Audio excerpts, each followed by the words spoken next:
Hi friend, I just wanted to take a minute to invite you to our Lash Biz Babes Experience 2026.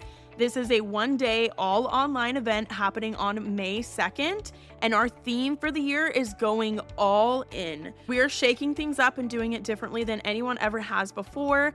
This is going to be an all online event as usual, but it's going to be 100% a curated journey throughout your day as we guide you through the mindset, strategy, and passion needed to go all in on your business to make it your best year in business yet. All lash artists, estheticians, and beauty professionals are invited to join us. There will be guided sessions, interactive workshops, a panel discussion, and big giveaways happening throughout that whole day. And tickets are on sale now for only $199. Payment plans are available. Let's go all in on our businesses for 2026 together. All the details and the link for tickets are down in the show notes below. I would love to have you join us online in May. Welcome to Lash Biz Babes, the podcast for solo beauty business owners who want to build a full clientele and create a business and life that they truly love. My name is Erica. I'm your host. I'm a lash artist turned beauty business coach, lash educator, and social media manager for salons and beauty businesses. I'm so happy that you're here. Let's go ahead and jump into today's episode. Welcome to this week's episode of Lash Biz Babes. My name is Erica. I'm your host, and today I'm so excited to have a guest with us. So this is Ashley Gonzalez. Ashley is a lash artist and educator known for her honest approach, no gatekeeping, no judgment, just support and guidance to help you grow.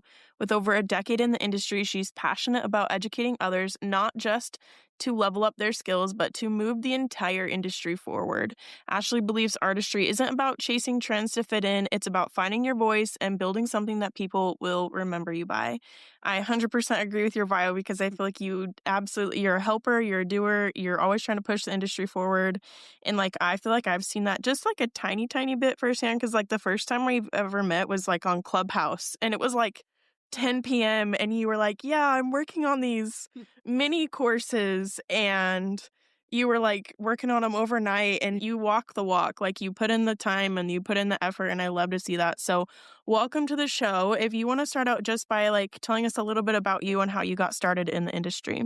Thanks so much, Erica. That's so crazy. You just really took me back. Clubhouse, man, lockdown days. That was such a fun time. I remember being so hyped up on Clubhouse, thinking this is the future. Clubhouse is the future. It's not funny? And to think it's and it was there was two of us on there with you. And so that just kind of showed me you show up for people and you show up for the industry, whether it's you're speaking in a room of 100 people or you're on Clubhouse at 10 p.m. with two random lash artists, I definitely can say that for me, half of the time I'm doing it honestly, even for myself, hey, just overcome this fear or break through this wall that you're having. I try not to focus on what's on the other side. A lot of it is because then I'll psych myself out. If I focus on the fact that, main stage at LashCon, there's 1,000 people in there, I will get sick. So I actually fun fact about me, I'm actually super, super introverted. So I prefer small groups. I think I thrive when I'm talking to one or two people. Once you start hitting 6, 7, 8, 9, 10 groups, I start to actually shut down, and you'll notice a different version of me. You might see me not be as boisterous, as big of a personality, because I start to overanalyze things and I start to wonder, how do I make everybody happy? How do I how do I make sure everyone's engaged? And so I'll overthink to the point of paralysis, essentially.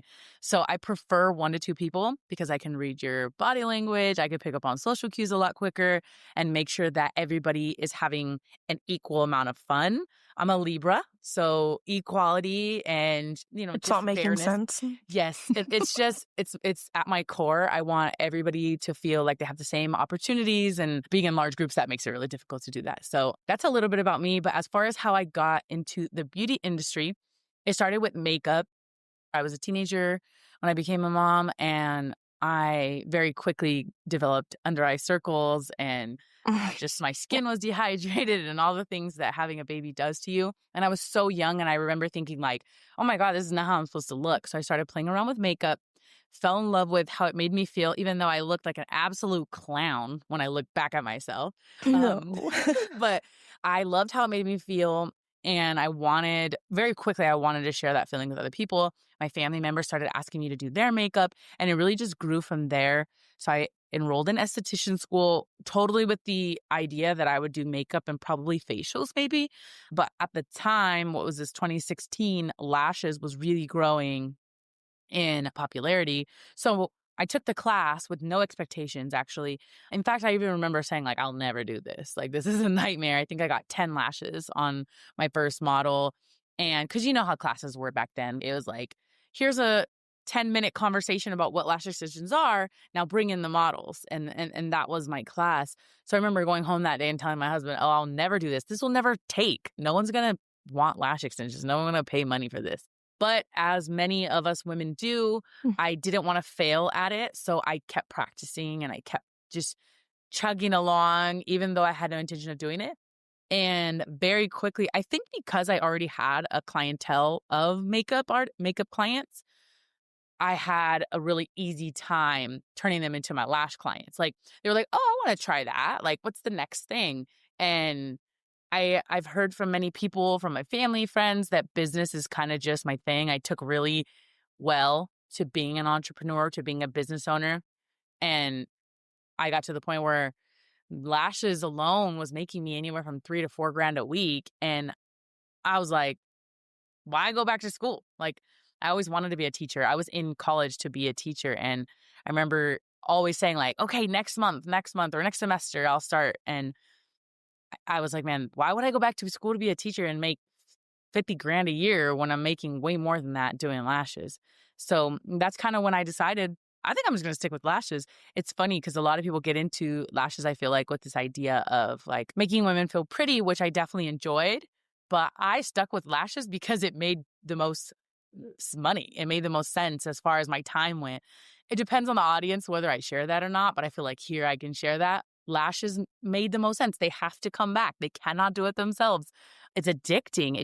It transforms your face more than anything else. You can cut back on your waxing. You can cut back on your facials. You can cut back on a lot of things, but you cannot cut back on lashes unless you completely cut them out. So I was like, well, this just makes the most sense. And I stuck around.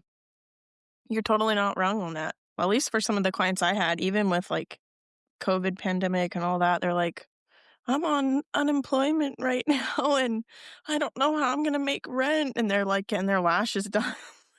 Okay. Like they might come in, they might space it out a little more. They might tip a little less or not at all, but like they're still coming. So yeah, you're totally. Yeah. And it's definitely one of those services that is more consistent, which is super nice. Mm-hmm. But I liked that with that you mentioned like your first class because the first, I mean, they did the best. I feel like everyone has, well, I would hope, did the best with the knowledge and the tools and the products that we had at the time. But yeah, the classes back then were not what they are now. Can you talk a little bit about like that difference, like what you've seen evolve over the years? Yeah, sure. Yeah, it's definitely been a super interesting experience watching, like going from one day class. There was 24 students in my class. The trainer, looking back after I did some research on her, I mean, she was just I don't mean just a I hate saying just a lash artist. She was a career lash artist. She ran a salon, but she wasn't a full-time lash artist even, I should say. She was a salon owner. She owned a salon that did lashes. And she was partnered up with a big brand at the time. I mean, you remember the Golden Trio back 10 years ago. She was partnered with one of those brands. And she wasn't the best lash artist herself. She didn't do lashes on a regular basis. The truth is, in my opinion, she probably shouldn't have been teaching that class. All she did was literally open a laptop for 24 students. There was a laptop that she opened up and she went to a YouTube video, a free public YouTube video that explained a little bit about what lash extensions was. In all actuality, it was a sales pitch for the product line. Like it wasn't really even a video of how to do it. It was, this is what lash extensions are. They're magical. They make you feel beautiful. This is how it works. And like a 3-second clip of applying an extension to a natural lash. And it was very, very beta, if you will, back then. And then after that 15-minute video was over, she's like, all right, call in the models. Let's get started. And I remember thinking like, what? What? Like, I was so confused. I couldn't believe that our models were literally coming in. And sure enough, they came in, we laid them down. Man, I didn't know what I was doing with taping. I was using the wrong tape. She got so mad at me. She's like, yeah, that's not the tape you're supposed to use. She wanted us to use the eye patches, but I remember thinking like, these eye patches are meant to stay on the skin for only 5 minutes at a time. Why would I leave this on my client for 3 hours? I'm going to use the medical tape. I mean, just logically, right? Like that's Yeah. the way my brain went. She's like, no, no, no, no. The eye patches are for your client. And I was like, oh, okay. So I did every step wrong. Every single step I did wrong, but I wasn't guided through any of it. It was just like sink or swim, toss you in the pool and see if you make it or not. And I remember, I think almost 4 hours passed. I remember the girl I asked to be my model. I thought, hey, you want to be my model? Your birthday's next weekend. It'll be so cool to have lashes for your birthday. She was like, oh my gosh, yes. Bad idea.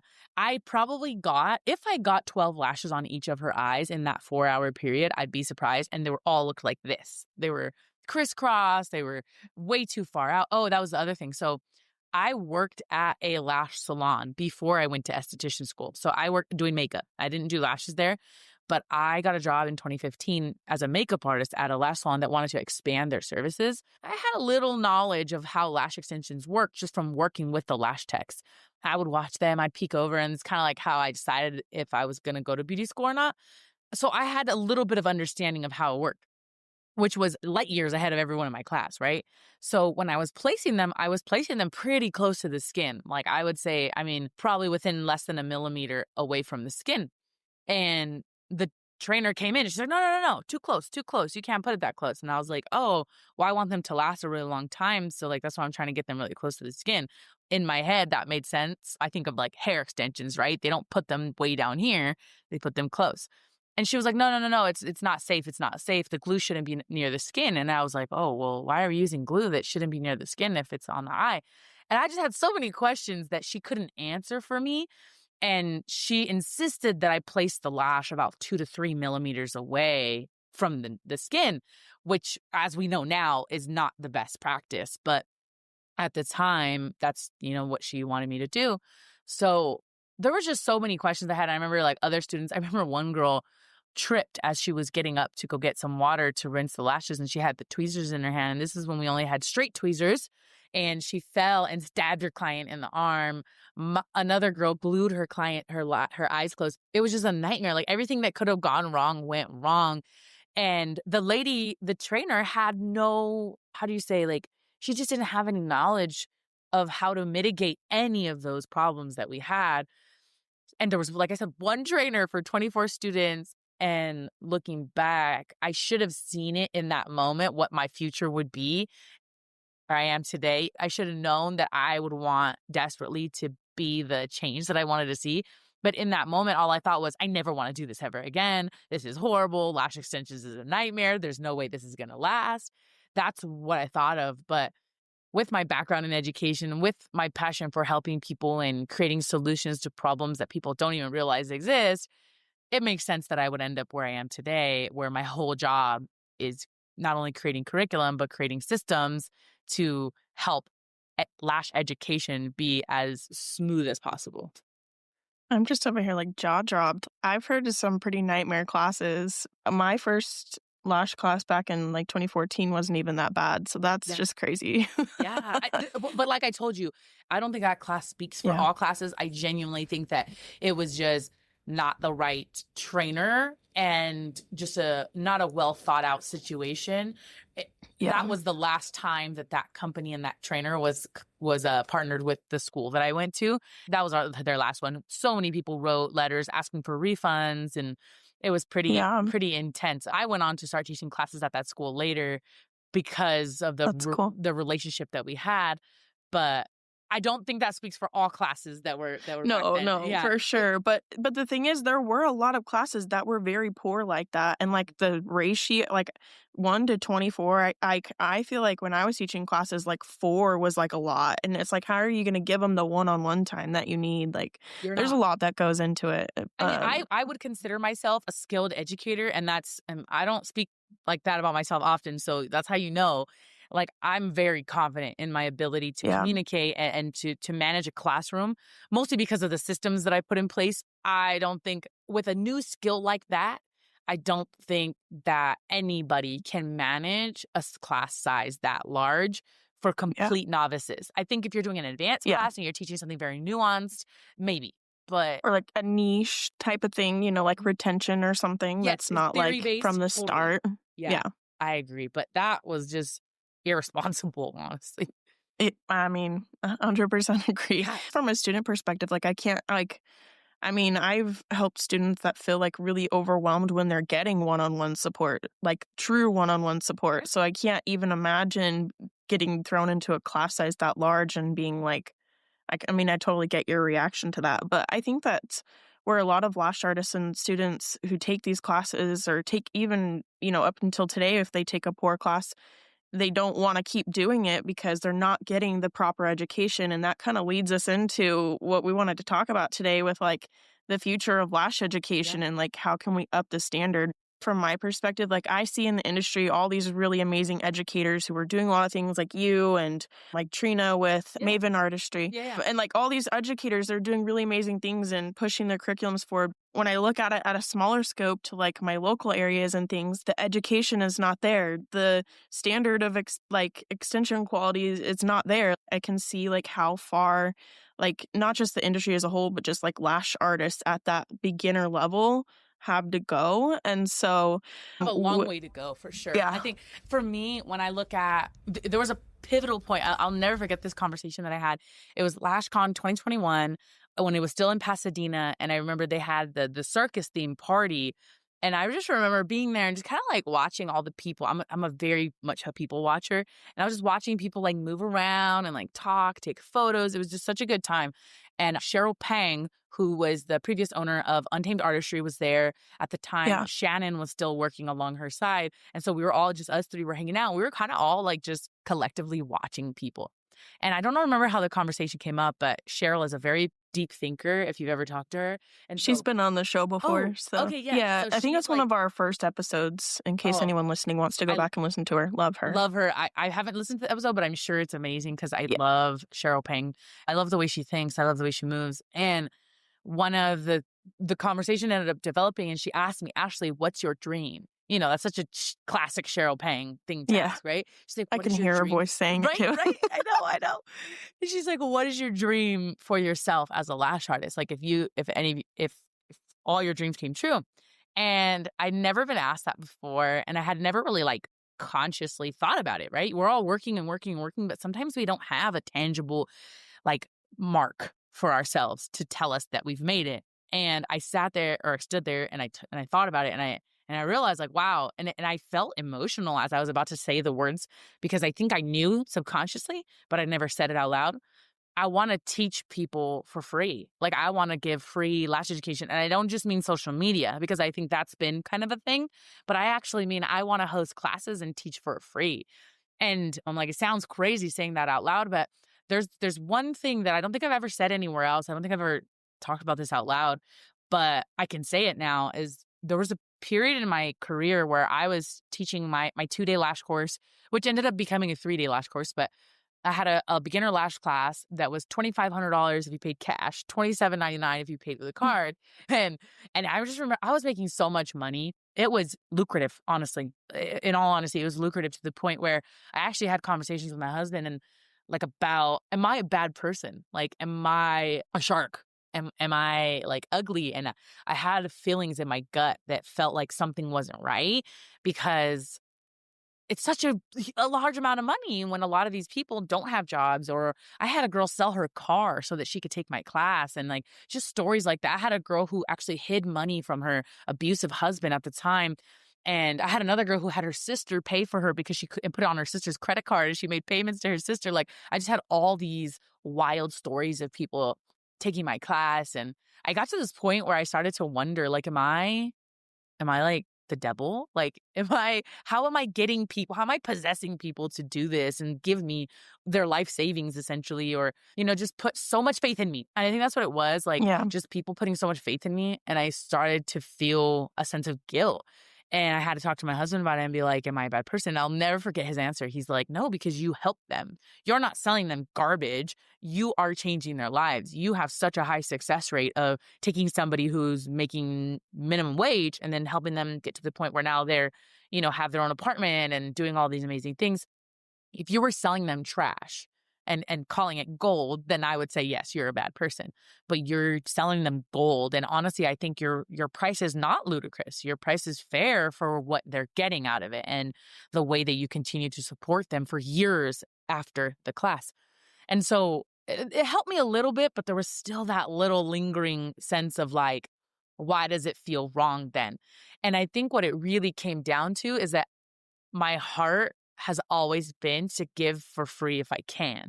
But as a single, anyone listening to this, probably a solo artist or a salon owner, you can't give your time for free when you're running a salon and when you have a team of people that are relying on you, you have family, you can't work for free. That's not realistic. You might be able to give here and there and, help a friend out, but you cannot teach classes every weekend, 3 days for free. And so the reason my class was priced at the price it was because that's what made sense for me financially. Well, anyways, just talking to Cheryl, I remember thinking like, I don't know what that looks like. I don't know how on earth I could ever do that. Maybe I have to become a millionaire to do free classes every weekend. I'm not sure what that would look like, but there was this one business model that I had stuck in my mind, and it was the Mac business model, where you go into the store, you buy $50 worth of makeup, and then they do your makeup for free and they teach you how to use the products. The whole point is so that the better educated you are on using their products, the more likely you are to return because they're teaching you how to get the best, finished result. Yeah. And I didn't know how that fit into lash education because it's different, right? You're not doing it on yourself. So I didn't have a clear picture of it, but that was the model that I had in my mind. Mac was actually what really going to get my makeup done at Mac was really what turned me on to makeup in the first place. So it made sense that would kind of like bring me back full circle. So I remember Cheryl telling me, like, her and Shannon looked at each other and they had this like menacing look almost. And they just looked at me and they're like, you're going to do it. Like, you're 100% going to do it. And I was like, how? And they're like, we don't know. You don't know, but it's going to happen. Fast forward, years passed, and my husband had the opportunity to come to PLA, meet the team, kind of find out a little bit behind the scenes of what they were working on and what their goals were. Michelle had that exact dream. Michelle knew that she was already doing it. Michelle was already teaching classes basically for free. She would charge you for the kit, essentially, like $50 worth of makeup. You'd buy the kit and you get the class for free. It was 2 to 3 day classes to learn how to do lashes that were completely free. And then she took it a step further, and that $400 you paid for the kit, she would actually put into like a charity that was called Paris Pays Your Bills. And so all the money that she would earn from selling those kits that she already gave free classes to those students, she would then donate to lash artists all around the world, paying for their rent, paying for bills, buying them product, clothes. I mean, she even bought a girl a car once, like on the better months, right? When we sold more classes. Hakeem met someone who was doing the very thing that I had already said I wanted to do one day. And he was like, oh, you guys got to talk to my wife. Like, I don't know how, but you guys should work with my wife. And that's really how it all started. Not only do we teach classes for free, but now I'm teaching trainers how to be the best educators that they can to prevent those crazy horror stories. And so really kind of going straight to the source now, because we could teach amazing classes forever and ever and ever. But if we don't equip other trainers across the country, like you said, on a granular level, right? It doesn't matter that Reno headquarters, PLA, has amazing courses if people can't travel there. People coming from a small town may not even know about PLA. They just graduated beauty school and they got some other kid in their class. They have no idea who PLA is. So it doesn't help on a large scale if we're stuck just in Northern Nevada. So to mitigate that, my idea was, well, Mac has stores everywhere. What if PLA has trainers everywhere? And those trainers have that same morals, the same culture. We're picking trainers that have a culture fit for PLA, just like Michelle does in our headquarters. Find people that care deeply about helping people and equip them with the tools and the knowledge. And the key thing for me is the support. Because I think everybody, and maybe this is naive of me, but I think everyone who takes on being a lash educator has the passion and the desire to be an honest and a giving trainer. I don't think most people go into it just with the idea to become rich. I think they want to help, but it's hard to do when you have bills, you have bottom line, you have family to feed. It's really difficult to spend the little bit of time that you have learning and finding them. And then who do you trust? Like, so many Yeah. people say they have the answers and they've got the formula, the secret sauce to being the perfect educator, but how do you know who to listen to? It's so hard. So then that's where PLA comes in and says, hey, we've done it. We've been doing it. We've got a team that's been doing it for decades. So let us just write it out for you so that you don't have to second guess yourself.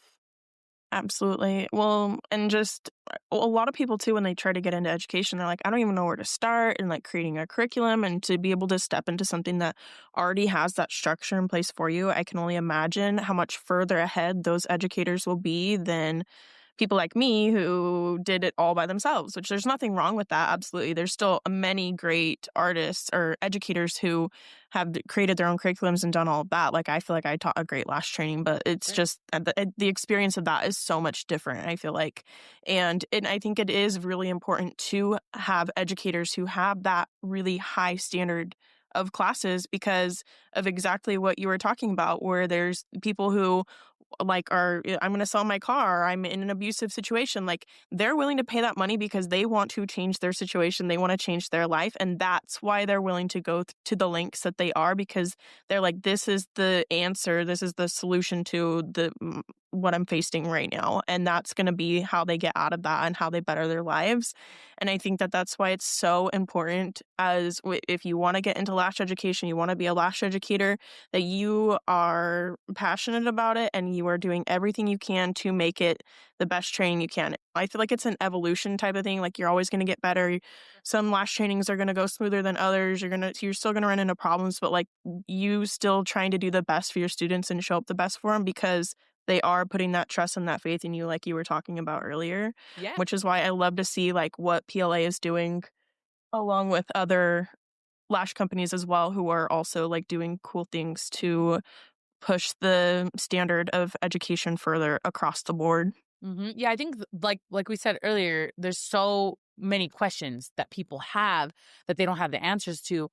And it can be really intimidating if you've ever tried to like put the feelers out and ask like a fellow lash artist or a fellow trainer. And something that I found personally in my personal experience is like asking a lash artist, hey, what adhesive do you use? First of all, I've had people not want to respond to me and not want to tell me, right? But I would say the odds are they'll usually tell you, because the truth is, you know, lash clients kind of come dime a dozen in reality. It's a lot easier to get someone to be your lash client than it is to get someone to be your lash student, right? To take a course that we're talking four figures, the availability, the market is a fewer and far between. So Yeah. so the higher you get into like, higher ticket items that you're selling, the even more intimidating it gets to ask for help and ask a friend, because you're almost infringing on their market. And or at least that's how it can, depending on their Yeah. the mental space that Their they're in, they mindset. can see it that way. Exactly. So for me, I know firsthand how intimidating it was asking just for help as a lash artist. I don't ever want people to feel like they just have to figure it out on their own, because the problem with that is, yes, like you said, I'm sure your class was amazing. I'm sure your students did so well, but I bet you there was still that little underlying insecurity. Like, did I do a good job, or was it worth Yeah. what I charged them? Should I lower my prices next time? Or maybe you overcompensated in some areas, like you checked on them for years on end when really you didn't really need to, because they got the worth, because you don't know that insecurity of just not having the confidence. And it has a lot Yeah. to do with why I research things in such detail before I start something. It's because the more I know, the more confident I feel. And if nothing else, PLA wants to provide that sense of confidence in trainers, because you show up a lot better when you feel good. The version of yourself that you give is so much better. I remember a time when I was having that insecurity of, is this worth it? Am I a good person? Like all of those things. my classes weren't the best during that time. And I remember telling my husband at one point, I was like, babe, I didn't give my 100% to these people. I think I should refund them their money. And they don't know, right? They have no idea because they've never attended another class with me. So like, this is all they know. But I remember feeling like it wasn't enough. And my husband was like, babe, even if you were at 50%, you were still better than half of the people in our town at their 100. Like you're fine. And I'm so lucky that I had that support, right? My husband is my Yeah. support system. But if you're a solo lash artist and you don't have a partner who has entrepreneur experience, let's say, who's never owned a business before, who's never done what you're trying to do before, it can be really, really difficult to just kind of walk through guessing. And I just don't want anyone to feel that. I want everybody to feel confident because as an educator, you have to own the space. Like that's something that I look for when I'm vetting people for our program, PLA Power Trainers, is I actually look for people who have a level of confidence in their skill set. So that shows up in how you create content. That shows up in, do you have a website? What does your website look like? Are you getting reviews from your clients? How do you respond to your reviews on your website? It's interesting because I know there's a lot of programs out there for trainers, both from lash to makeup to hair, nails, whatever, right? And when I built PLA Power Trainers, I told Michelle, I don't want this to be your runoff brand ambassador where you can just sign up and be in it. I really want this to be, I don't want to say exclusive, but I want it to be an energy. I really want the people I want them to embody everything that PLA is. And that takes more than just a Google form to check on somebody. So we actually have a team of people in education who actually go look at your website, look at your Google reviews, look at how you respond to people in your comments. I want to see what kind of person you are. The reason why I do this is because students are doing this too. Students are looking at all of these. If they're about to pay, even if your class is on the lower end, let's say $1,500, people, that's a lot of money. That can be someone's entire paycheck, right? Depending on what field they're in. And they're looking at how you respond to people. They're looking at your reputation because they are trying to figure out, are you going to be a good mentor, a good guide to me? And we are in an era where consumers are more savvy than ever. We have very, very very conscious and aware consumers. People are being more careful about where they spend their money and how they spend it. They're doing more research than ever with TikTok and YouTube and ChatGPT, AI, Google Gemini, all those things. It's so much easier to find out more about businesses than ever before. So I'm not just doing this because I want to be picky. I'm doing this because this is what consumers are doing. Yeah, and I think that speaks to just the level of detail that like yourself and PLA puts into things and like how much you really care. I think that makes sense too, because that's who you're associating your brand and your name with.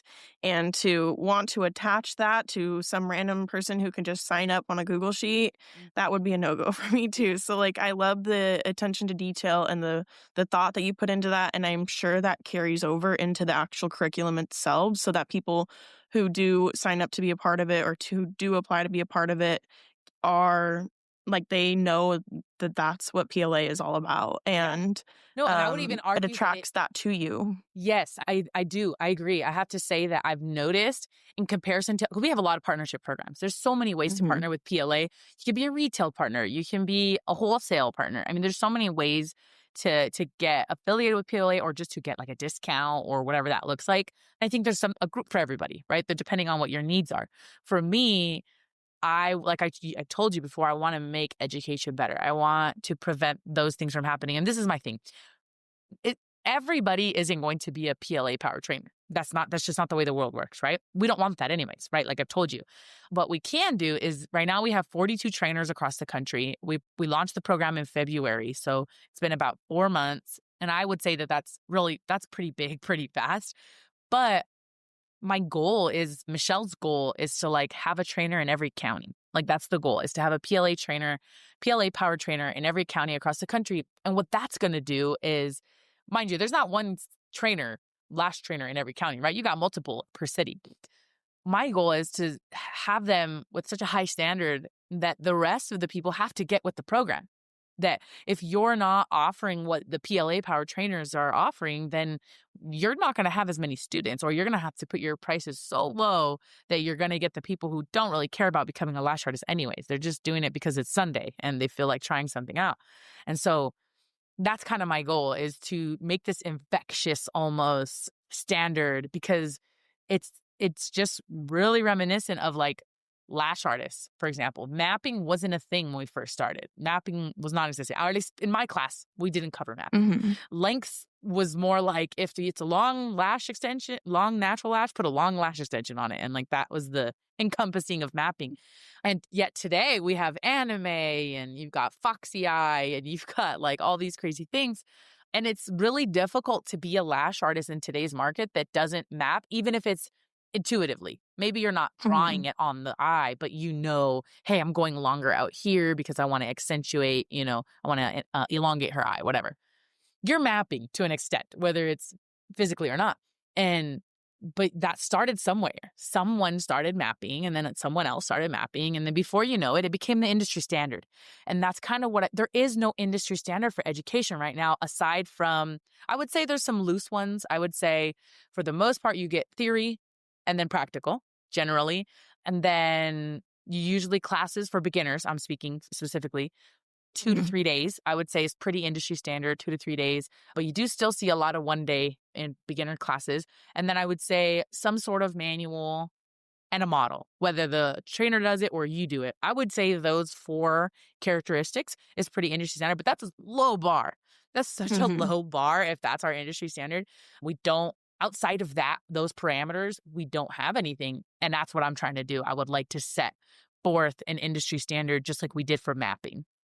It's cool to like listen to you speak about it too, because like you see it on like, I mean, at least for me, Yeah. I've seen it on Instagram. You hear, but like actually hearing like all the detail and the thought that gets put into it, and the way that it will transform the industry too, and I think that that is such an important key part, because I mean, to keep the industry growing, to keep it evolving, to keep people wanting to get lash extensions done, we've got to like produce really good quality lash artists, and You just just, like, I have to interrupt you. I'm so sorry, because oh no, thank you're you for good, saying girl. that, Erica. Like what you just said is the real point. That's the Mm-hmm. real point, is to keep the lash industry alive. Like Yeah. I'm not buying into any of the drama about it dying, but we'd be lying to ourselves if we said we're not experiencing some sort of a shift. That would be, Yeah. I mean, at the level of PLA, Michelle's been very open about this on her social media pages, is we are experiencing a deficit to an extent as a brand. So there's no way that the lash artists aren't experiencing it as well. And anyone who's just sitting there in the Facebook going, it's you, it's not the industry, it's you. That's just ugly, and that's not cool. We are experiencing, and there's a lot, and we're not Yeah. going to go into what's causing it, but let's just take it for what it is. It's real. And so instead of sitting around and pointing fingers, we're like, how do we fix this? And we get Yeah. granular. We're like, we fix it with the newcomers coming in, the new people Exactly. coming in. It's a lot harder to change the mindsets and the practices of the people that have already been here for 5+ years, but all the new wave of lash artists coming into the beauty Mm-hmm. schools, that's our new opportunity to help them, to set them up for success. And the way we do that is with lash classes being better. So Yeah. thank you for saying that, because that is really the point. Oh, I agree. And I feel like that is the solution to keeping the lash industry going and to pull out of this deficit, because whether people are saying it online or not, there are so many beauty businesses that are struggling, and it is been a difficult period for a lot of people. And I think the good quality lash artists that are out there that are doing a good job, like we're not all going to be around forever. And it's like that. I think Paul said it before. It's like that next generation. Like, how are we going to teach them? I think this truly starts with the evolution of high quality lash trainings and lash education across the board. So that's why I think like conversations like this are super important, because I mean, it's got to start somewhere, right? And education is more than just the lash class, right? It's not just those 2-3 days or however long you're sitting in that classroom. It's the culture that we're building into. The more that we share, the more that we give, we create this community of people who think that that's the norm. So when Yeah. you're pouring in and you're giving so much, so our trainers that are involved in the PLA powered program are required to create free educational content on a regular basis. It's part of their commitment. Like they sign a contract stating that they will do such thing, because we don't just want to cultivate an environment where education is paid. We want Yeah. free education for people too.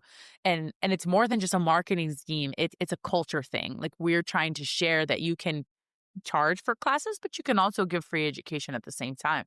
And it's just basically just making like having people be little mini PLAs all over, because that message that Michelle, if you don't, people don't know much about PLA. If you're new to PLA, Paris Lash Academy is what started, is what PLA stands for. We've now branched into nails and wax, and we're getting into new things. So that's why we shortened it to PLA. But Michelle, our founder, she actually started out hosting free sessions on Facebook in her Facebook groups. She did this for years, like weekly, sometimes multiple times a week, sometimes every day in a week. She would go on after working a full day of clients and then do Facebook Lives. I mean, we're talking more than 5 years ago, 6, 7, 8 years ago.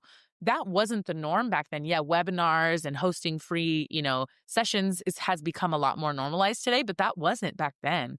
And so it makes sense that would be at the root in giving free education online, But for us, like, it's more than just selling classes and putting PLA's brand in people's hands. While that is, of course, something that we want, the truth is it's about showing that there's more to lash classes than just the 2 days. It's the overall culture. Yeah, and I think it's important to have that culture of coming together and helping each other and like collaborating, because when I just kind of like sit back and just kind of like observe in the industry too, and I'm like, okay, the people that I see growing the most and that like objectively look the most successful and are the brands that are thriving, the educators that are thriving and like hosting a lot of classes and traveling all over and they're the ones who are helping people online. They're doing the free education. Yep. They're collaborating with other brands and with other businesses. They are working together to help bring everybody to the top. And I think that's where like some people will get left behind if they're not getting on board with this mindset of like community and collaboration and helping each other and like working together with the common goal of raising the bar of education, raising the standard. And oh my gosh, I forgot what you had just said. But yeah, just basically coming together and helping each other out and the culture of it.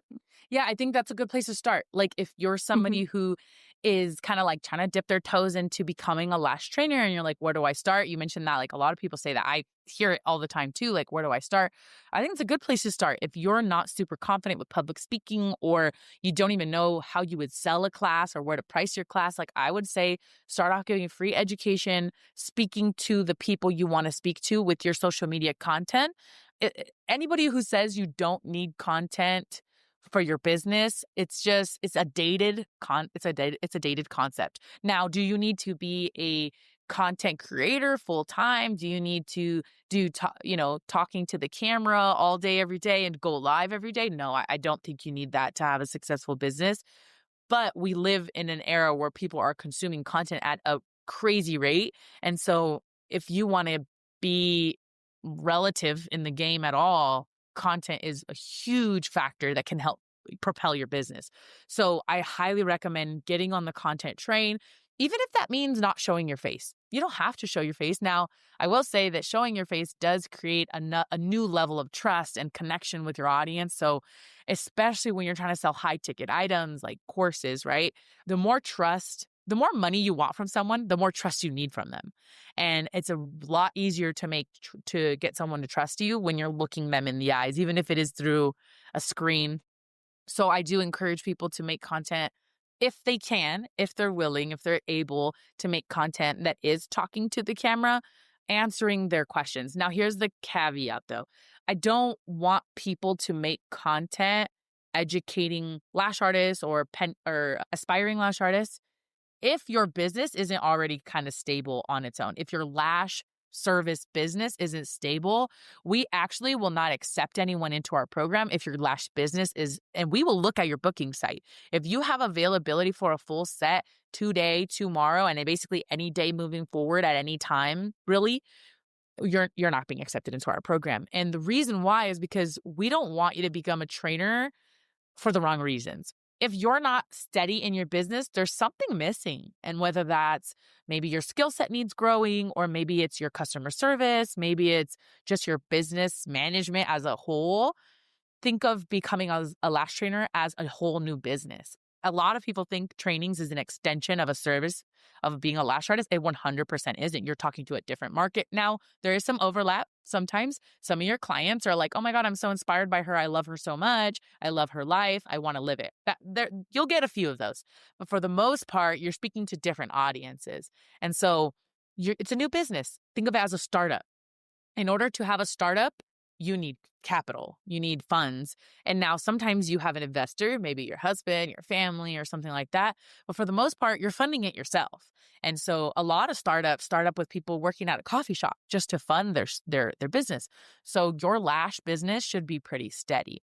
Because when you start making content that speaks to this new audience, you need to have a relationship with your previous audience that is either not going to waver from that because they're going to be like, oh, yeah, well, I know she's doing that new thing, but I'm good. We're good with our appointments. Or you need to be able to make a new social media account or a new way to communicate with audience, whether that's an email list, a website, whatever that may be.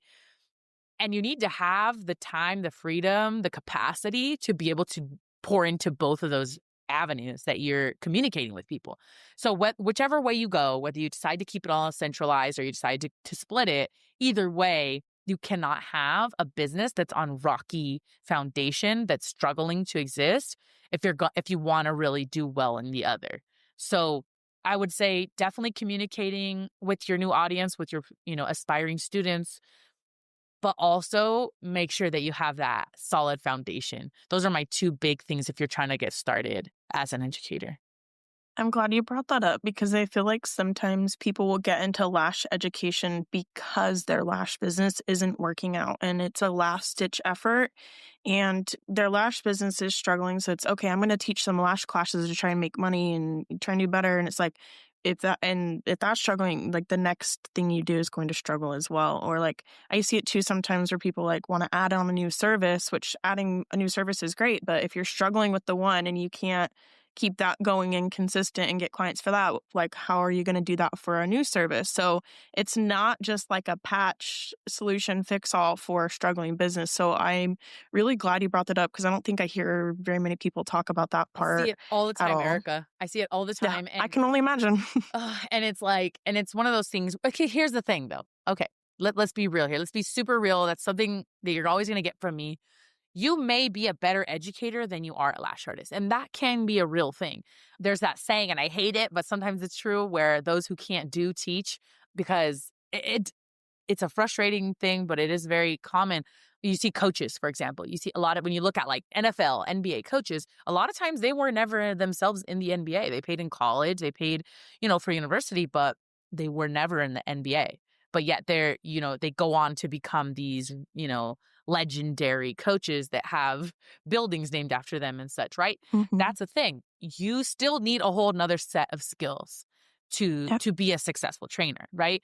So just because you are a decent lash artist doesn't mean that you're going to be a rockstar educator. But also on the flip side of that, just because you're a horrible, I'm gonna be real ugly here, but like if you're a horrible lash artist, you probably can be a good trainer if you have the communication and the social awareness and you are confident in speaking in front of people. Sure, but here's the catch to that.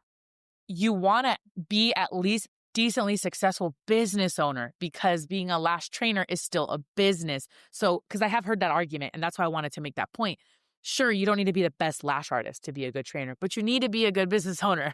Like, Yeah. and you can't take that out of that. There's no removing that from the equation, because you still have to sell to people. If in fact, I would argue you have to try a lot harder. I think Yeah. lashes kind of sell themselves. I'm gonna be real.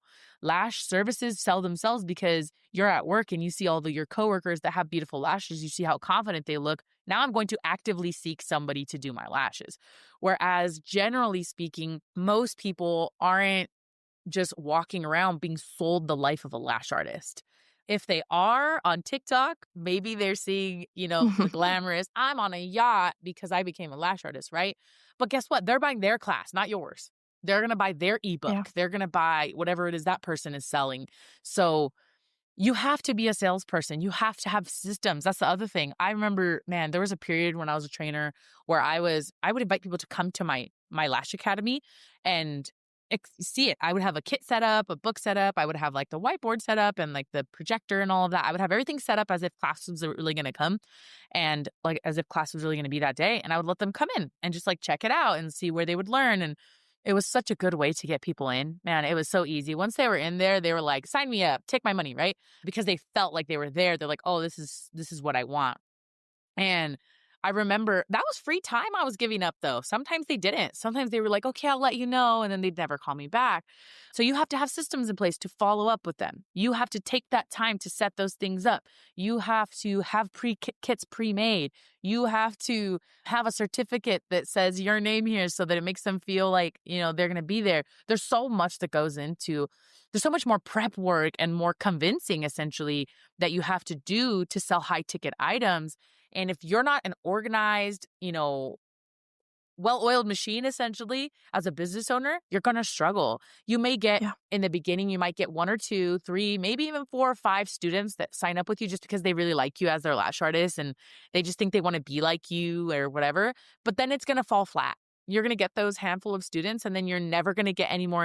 You know why? Because you weren't ready to train. So you trained those 4 or 5 people. And this is something that my dad taught me really young, was that if one person says it, 10 people are thinking it, right? So the truth is you had 5 people that took your class, but you really actually had 50 people that were thinking about doing it. But because those 5 students didn't have a great experience and they went off and told their friends, and then, bad news travels faster than good news, let me tell you. So when those 5 students go and tell their cousins and their coworkers and their relatives that, oh, that class was actually kind of bad, I don't feel like I learned anything. Those 50 people that were thinking about taking your class are now like, oops, going on to the next, right? So you're better off waiting and doing your first class when you're ready and when you're prepared and when you have a solid foundation, because that one student, I still get people asking me to teach them because of my first student that I taught so many years ago, because she is a walking billboard for me. She tells everyone how I changed her life.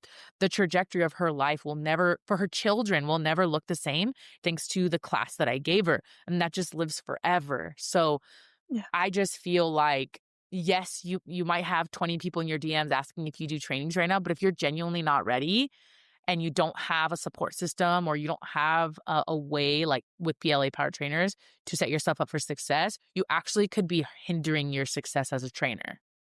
Yeah.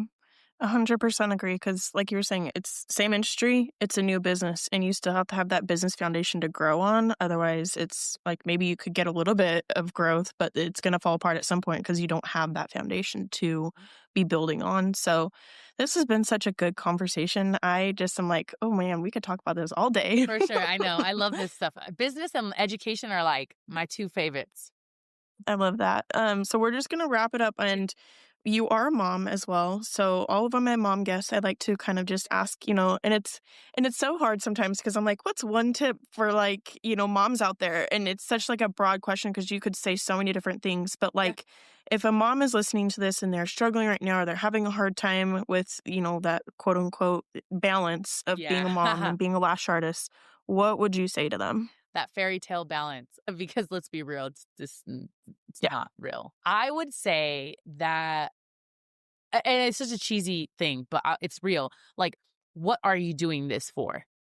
Why do you want this? Your why is so important. If you haven't read the book by Simon Sinek that Start With Why, you definitely should check it out. It's one of my favorites.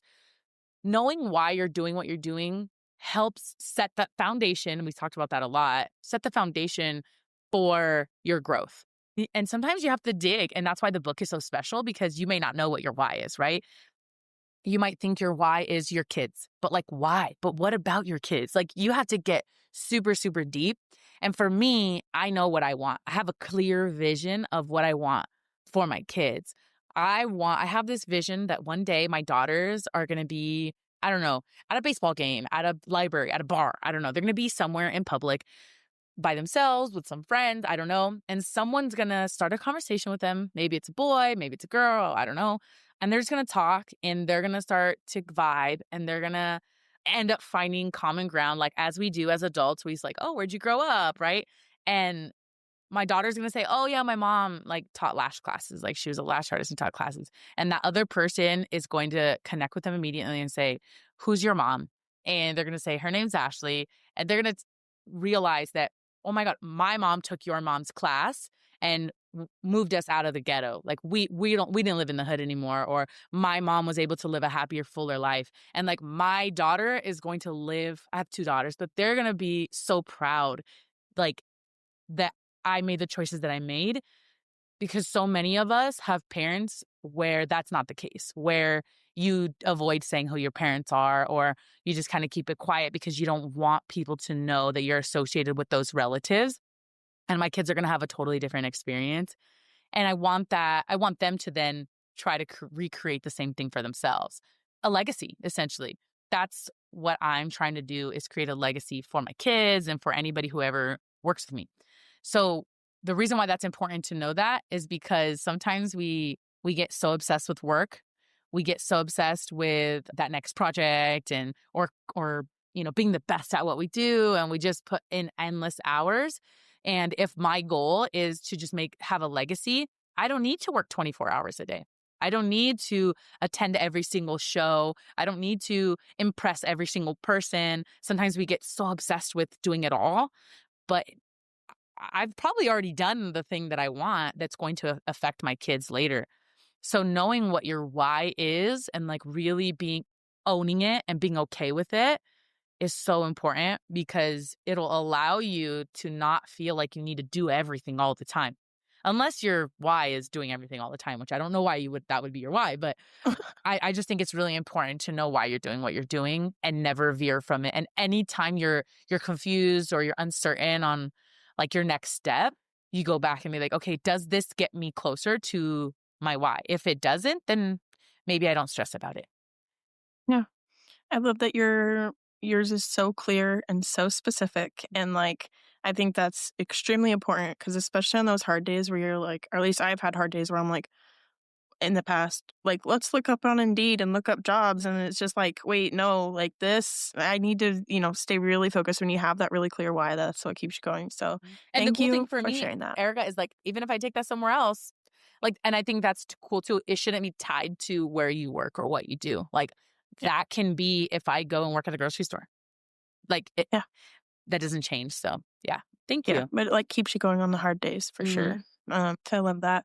Well, I appreciate you. And where can they find you online to connect with you? So I run an account called PLA Trainers. That's where I spend most of my time talking about our trainers, talking about our training program and all the different classes that we offer.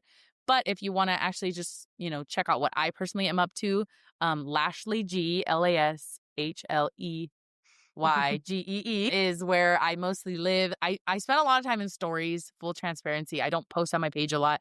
I'm more of like a behind the scenes connector. So I'm always in stories, and I'm always looking for people to ask questions. I like to answer your questions on my page. So if you ask me a question in a comment, I will respond with a video. I think that that's really helpful. And yeah, that's pretty much where I am. I go to most of the trade shows. Hopefully soon that won't be the case. But as of right now, any PLA trade show, I'm probably there.